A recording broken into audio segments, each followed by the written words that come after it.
In an era where franchises like Star Wars, Star Trek, Doctor Who, and others have let their fan bases down and failed to garner new audiences, Cobra Kai, the sequel to the 1984 sleeper hit film The Karate Kid, has done the opposite. It has expanded its audience and has become everyone's favorite show that even Karate Kid fans never knew they wanted, but now can't live without.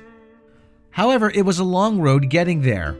In this franchise retrospective, we will explore the history behind Cobra Kai and The Karate Kid, as we cover the original movie, its sequels, the reboot, the Cobra Kai revival, and why the Karate Kid franchise succeeded and endures to this day, where other much more prolific franchises arguably failed.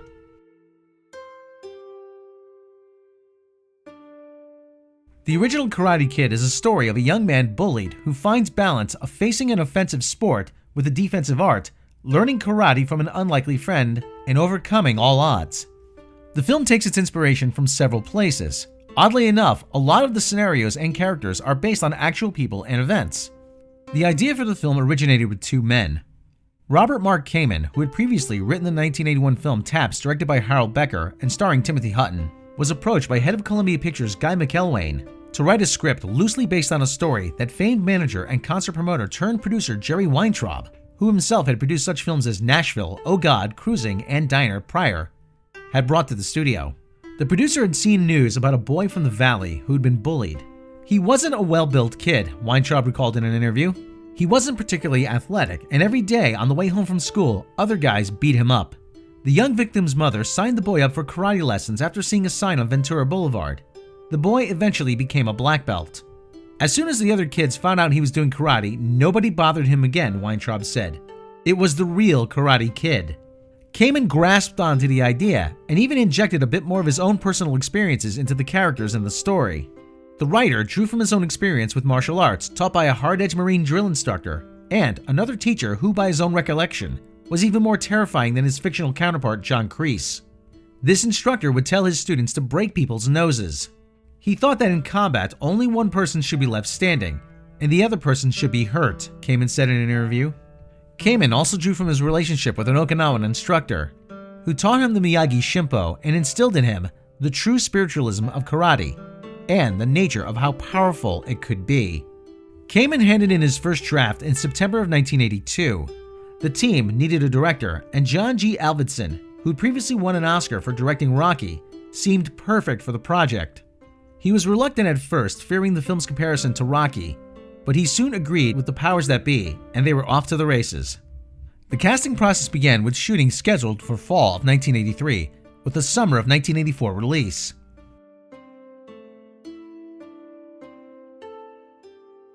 Many young actors were considered for the role of the then-named Daniel Webber, including Charlie Sheen, Chris Penn, Nicolas Cage, and even Robert Downey Jr. Clint Eastwood was reportedly very keen on having his son Kyle in the leading role. When Kyle didn't get the part, Clint was said to be so mad that he banned Coca-Cola products on his film sets for years in order to send a message to Columbia Studios, who was then at the time owned by Coca-Cola. In the end, director John G. Avildsen claimed that the moment he met Ralph Macchio, he knew he was the one. Macchio, who had worked mostly in television, had just come off his biggest role to date in the Francis Ford Coppola adaptation of The Outsiders. Avildsen sent the audition tape to Kamen, who agreed that the scrappy East Coast attitude of the young actor was exactly what Daniel needed to be. And according to Macchio himself, he was told that even though a few formalities needed to be handled, he should start learning karate. Daniel's name was also changed from Weber to LaRusso to match Macchio's Italian heritage. Casting the rest of the young characters seemed easy enough as well. William Zabka reportedly threw Avildsen on a table during his audition, solidifying him in the role of the lead bully.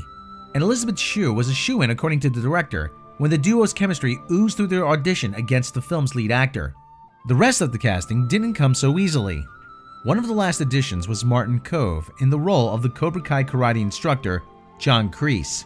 After some miscommunication between the actor's management and casting, Kove was not given as much time to prepare as he thought he was going to be given, and he began his audition by lecturing and scolding the director, producer, and casting agent, like Kreese would his students, before breaking directly into his most famous speech in the film. I'm not trained to be merciful here. Mercy is for the weak.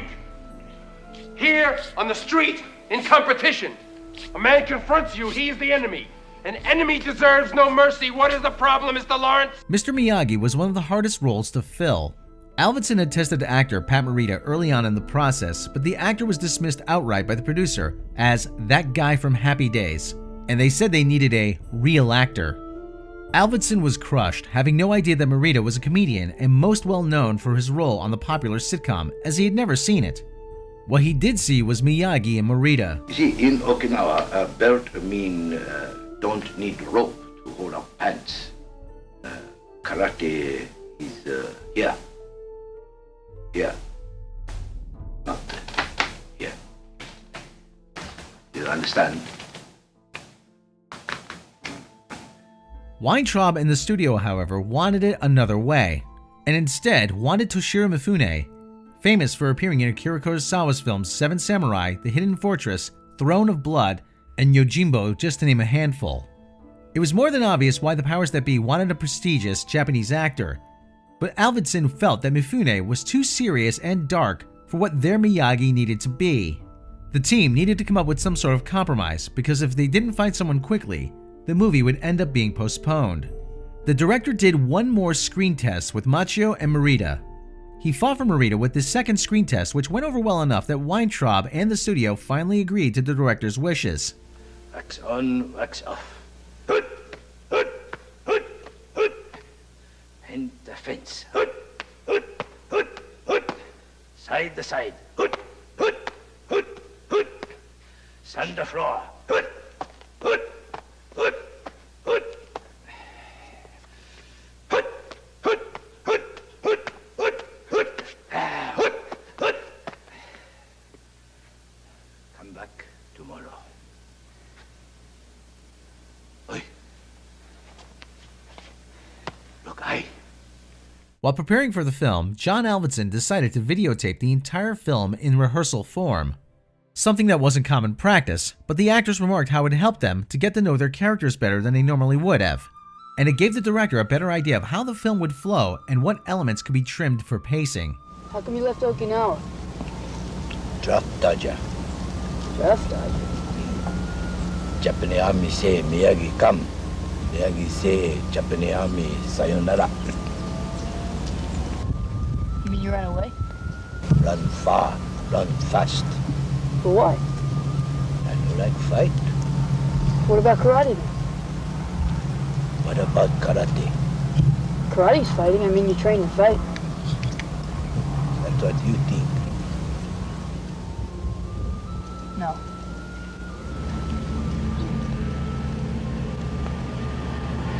So, come. Time to learn punch. With a budget of about $8 million, roughly $20 million when adjusted for inflation, The Karate Kid shot for 45 days in Los Angeles, primarily in the San Fernando Valley. Not only was the valley where the original news story came from, but it was also the perfect setting for a suburban-based film dealing with class differences. Much like another film of the era, E.T. the Extraterrestrial, the movie had a similar setting. It also shared a new concept that added depth to the characters, with a struggling single parent played by Randy Heller. This stood out in a time when most productions, whether on the big or small screen, featured families consisting of a breadwinning father, mother, and 2.5 children. However, the movie did in no way counter the nuclear family. On the contrary, Daniel LaRusso's lack of a father figure, coupled with Mr. Miyagi's own loss, and how the two were able to complete each other, formed the heart of the movie. The title was always something that no one involved was sure would work. At first glance of the script, most found the title reminiscent of a Saturday morning cartoon or a comic book. Oddly enough, it was a title of a comic book over at DC. Worried this may be an issue beyond the corny sound of the proposed moniker, titles like East Meets West in West and Moment of Truth were considered. The latter being the title in some areas outside of the US due to karate being a bit taboo in some places. Luckily though, DC allowed use of the name, and the only known exchange between Columbia and DC parent company Warner Brothers that is known of is a simple acknowledgement in the credits. One bit though seemed to bring a point of contention between the studio and the film's director that wasn't so easily solved. The studio felt that one of the now most beloved scenes in the film slowed the pace down and needed to be excised. In the scene, Daniel is greeted by a very inebriated sensei when he visits one evening and learns a bit more about Miyagi, who's a veteran of World War II. While fighting overseas, he lost his wife in a Japanese internment camp due to complications in childbirth losing the child as well. The director fought desperately to keep the scene intact, and in the end won out, and was convinced that it was the reason that Pat Morita received an Oscar nomination for the role in the movie.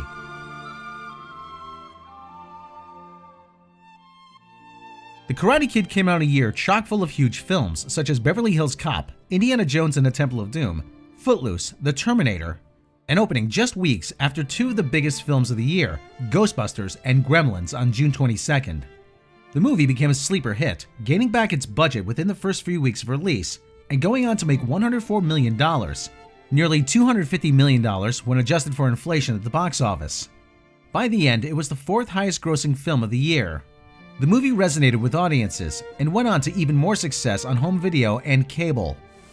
Monday, the boy who had to become a man. The man who had to create a miracle. The movie that became a legend, The Karate Kid, Monday. Many of the films, now called Miyagi-isms, became part of the pop culture and still are common today. The film's many other characters, such as Daniel, Johnny, and Kreese, also became icons. And the movie is endlessly referenced and parodied in tons of television shows, movies, commercials, music, and more. Wax on, wax off, wax on, mouth off. My master would teach you. Arnold from Happy Days? Lipton Brisk Iced Tea, where did you get that? The film was not only a commercial success, but it was a critical one as well. The Karate Kid works because it sees the problems of the new kid in school quite well, and I think quite accurately, and Ralph Macchio is quite winning as Daniel. So, marginal thumbs up for me. It gets a big thumbs up for me, and especially because of Pat Morita as that Japanese-American janitor who's going to teach him all the moves. I thought it was a great performance, and this is the first karate movie I've seen where the philosophy of this karate, instead of just being a fighting technique, it becomes a whole approach to life, really kind of was part of the whole thing that was going on. What I like are the individual characters in the film. I think that's very well. I just would have compressed the story a little bit. Although I liked it, though. Okay, we're more or less in agreement. Pat Morita, I think, are possible for an Oscar nomination if the movie does it at the box office. No way. Okay, I'll see you in a couple of months. As mentioned earlier, Pat Morita would be nominated for the Academy Award for Best Supporting Actor. Sadly, he would not win, losing out to Cambodian actor Hang S. Noor for The Killing Fields. A sequel went in motion even before the release of the first movie. After an early screening, Macchio reportedly was told by Weintraub, "Get ready, kid, we're gonna make a few of these." Sequels in the 80s weren't yet commonplace, with only a few franchises taking the plunge. At the time, most sequels were lucky to generate half or a third of the original film's box office. And outside of a few exceptions in horror and sci-fi, or films like The Godfather or Star Wars, most were considered desperate cash-ins and retreads. The Karate Kid Part 2 may have been inevitable before the film's release, but after the huge success and instant classic the first movie had become, it was almost obligatory.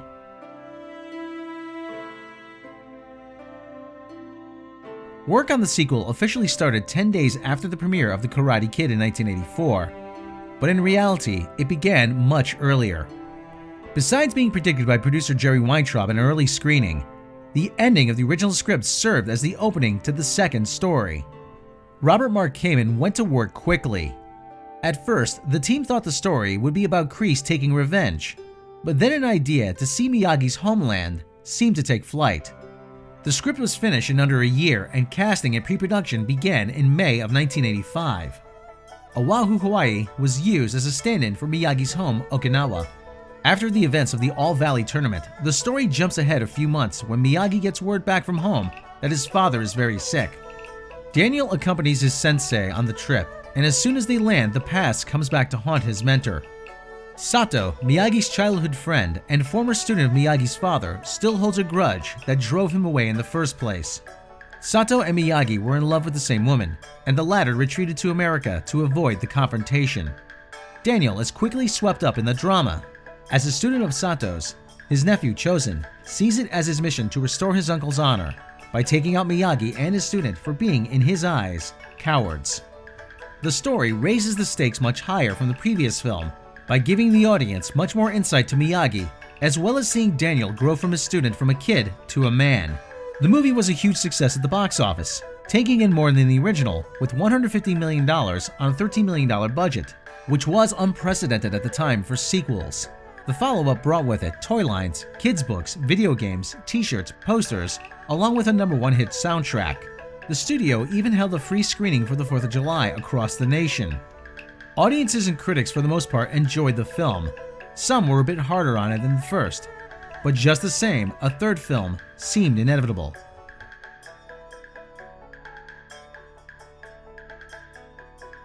After the huge success of the second Karate Kid, the studio wanted another right away. Reluctance on the part of the Karate Kid himself, Ralph Macchio, seemed to be the one thing standing in the way.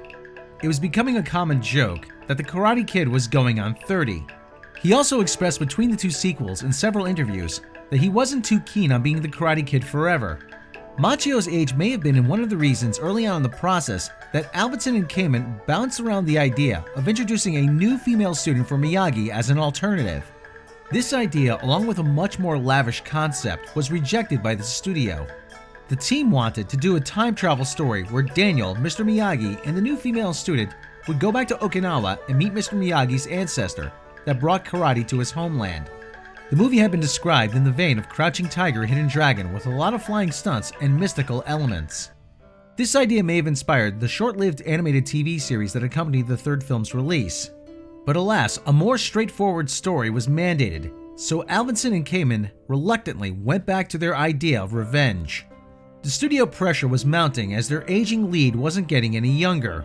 The film went into production in late 1988 for a summer of 1989 release, 3 years after the last installment.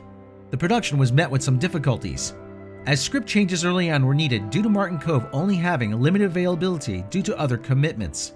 The role of Terry Silver, played by Thomas Ian Griffith, was added to fill in his absence. This wasn't the only change made to the script. It was considered to be by most people involved rushed, unfinished, and too much like the first film. The story picks up a few months after The Karate Kid Part 2 with a revenge plot set in motion by John Kreese and his friend Terry Silver, whom he served with in Vietnam. The duo find a maniac karate champion played by Sean Cannon called Mike Barnes and send him after Daniel to force him to defend his title at the next All Valley match. Reports of difficulties on the set would also haunt the production. According to Robin Lively, who played Jessica in the movie, working with Ralph Macchio was difficult at times. He would be late to the set and complain about certain aspects of the movie.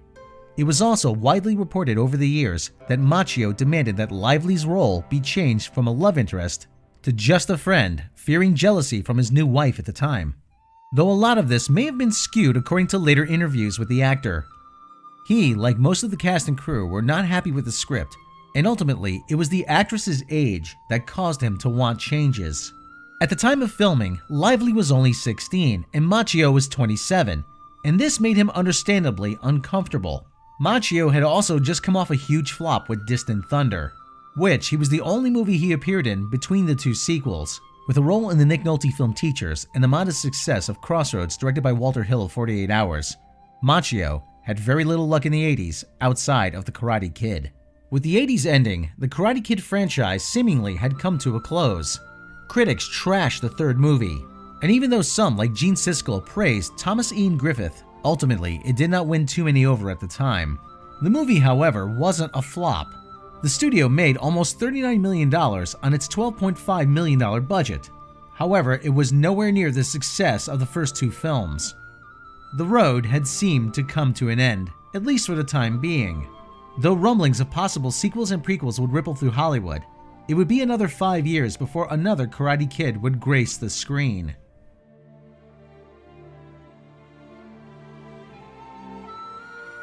Sony had purchased Columbia Pictures shortly after the release of the third Karate Kid movie, and despite the film's reception, they were still anxious to get going on another movie in the series. When the studio approached Kamen and Alvinson to come back for a fourth round, the duo was understandably upset and decided to walk away when they were greeted with the idea for a female student this time, instead of Daniel. Ralph Macchio has said he was never even approached to do another film after Karate Kid Part 3. His age, along with reports of being difficult to work with on set, most likely being the reason. Young Guns director Christopher Kane was brought on to helm the film, with Jim Lee taking over writing duties. Pat Morita, of course, would return to his iconic role, but the new cast would include Hilary Swank as Julie, who would later go on to win an Oscar in a somewhat similar role. Michael Ironside was brought in as a Kreese-like security guard with a crew of hall monitors, including a young Walton Goggins. The story revolved around Miyagi taking on a new student who is the granddaughter of an old friend. Julie, who is skipping school and being harassed by Ironside's gang of thugs, is on the verge of heading to juvenile hall. Julie is aggressive and has already been taught karate by her grandfather. Miyagi learns quickly that girls are a much different challenge than boys. Getting to Julie is a new experience for our endearing mentor. The film debuted in summer of 1994 and bombed hard, not even making $16 million on a $12 million budget. Audiences and critics hated it. Though some critics would praise much of the cast, the next Karate Kid would prove to be the last, at least for the time being.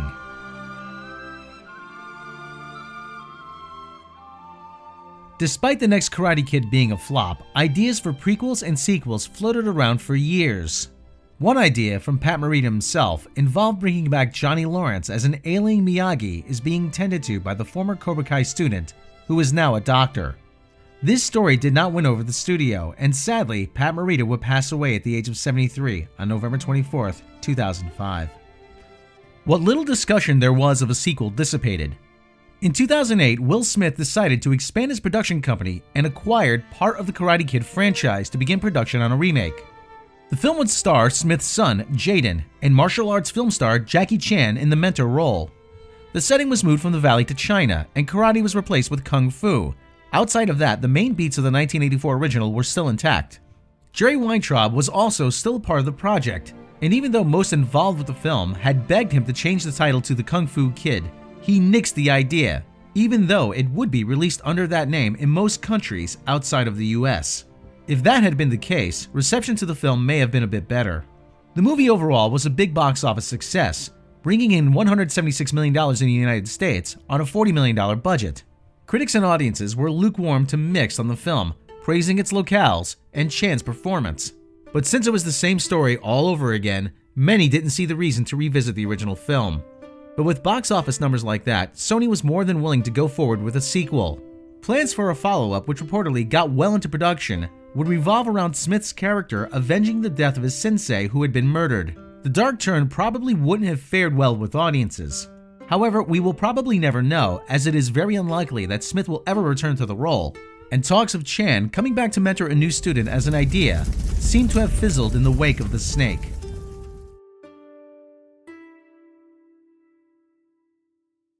Currently, we are in an era where it seemed like you couldn't throw a rock without hitting a classic film or franchise getting rebooted or remade.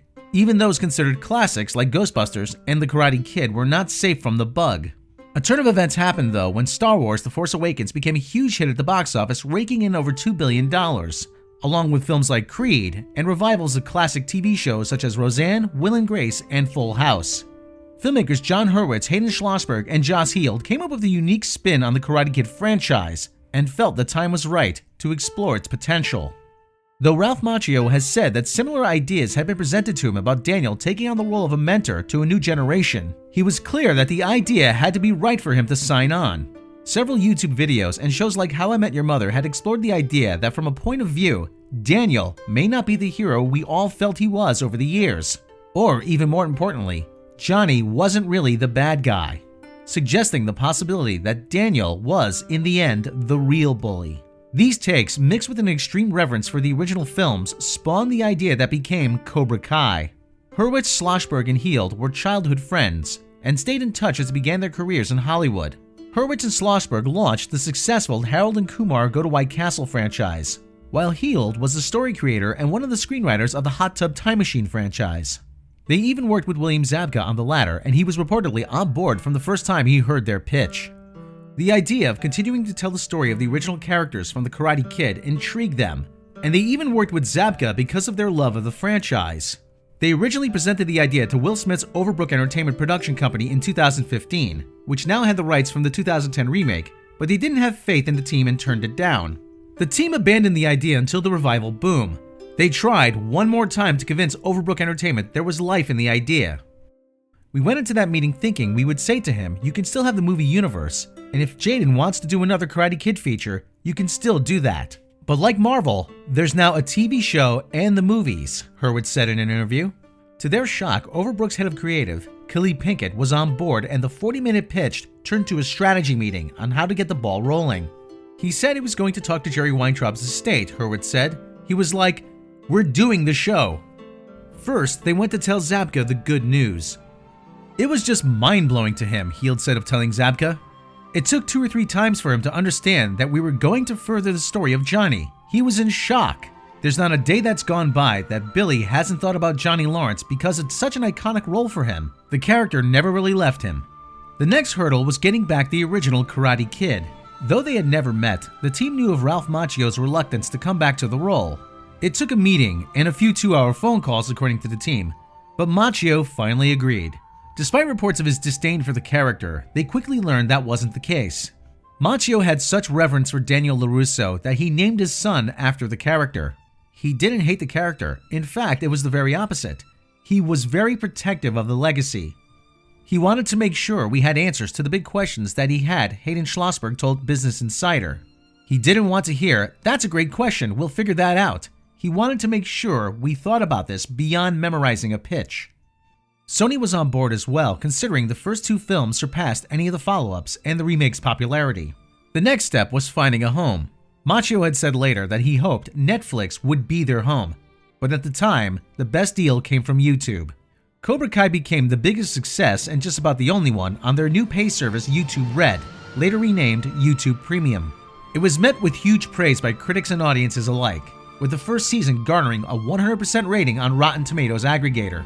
The second season dropped a year later to nearly equal acclaim.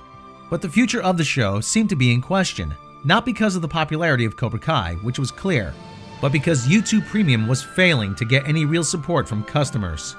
Cobra Kai got its second wind when it was moved from YouTube's fledgling pay service to Netflix, the biggest streaming service in the world. Before the 3rd season premiered on the 1st of the year, the 1st and 2nd seasons migrated to their new platform. It instantly became a hit and in the top 10 shows of the year. The show had already garnered a strong fanbase from YouTube, but bringing it to Netflix brought the show more notoriety than it ever could have gotten from YouTube's ambitious but ultimately failed experiment.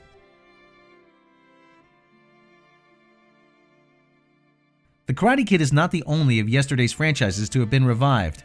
However, few others have been as successful in that revival as the Karate Kid franchise has been with Cobra Kai, both creatively and commercially. The secret behind that could be that where others have deconstructed away everything that made them unique in the first place, Cobra Kai merely expanded the narrative by shifting the point of view character, thereby providing both sides, and sometimes more than that, to every story. By building on what made it successful in the first place, Cobra Kai embraces its past, all while building a new generation of engaging characters. Other franchises should take note. Let us know your thoughts on Cobra Kai and the Karate Kid franchise at large in the comments.